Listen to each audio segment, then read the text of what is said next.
Guys, good evening. Kasama ko si Seyon. Ang lula lagi may alaga. Ayan. Ingat po tayo lagi. Ako po ang mabait na Seyon. Sabi ka anak, good evening. Ang aking apong mabait. Pag sinasabi ni Lulang tulog na bebe, abay tulog na at pagod na ang lula, abay tulog na. Bait naman ang bebe namin iyan. Thank you po. Ikaw sa pag-anak ko. Seyon. Mabait naman ni Seyon. Pinatulog ng mama Lula. Tapos kagigising lang ngayon nung dumating ang mama niya. Ngayon kausap niya naman si Tito. Oh. Di na iyak ang baby namin Seyon. Aba, ang bait naman ang baby niyan. O bakit na? Thank you po. Ingat po kayo. God bless you. Good night, Tito. Gutom na. Kausap mo ang Tito.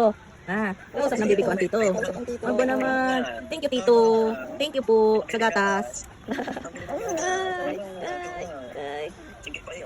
Bagong gising ko ako, pinatulog ako ng Mama Lula. Opo.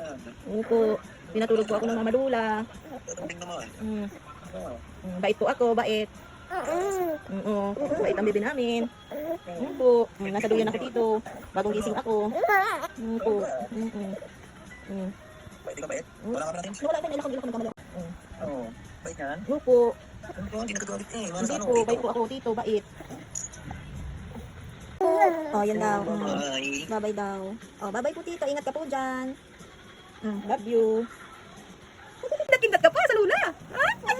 Hindi naman siya nanayapan ng mami. May pakindat-kindat pa sa lula. Ang cute naman ang baby namin ngayon. Ikaw ba ay cute? Wala sa madumulig kayo sa iyo. Kanina kaingay. Kaingay na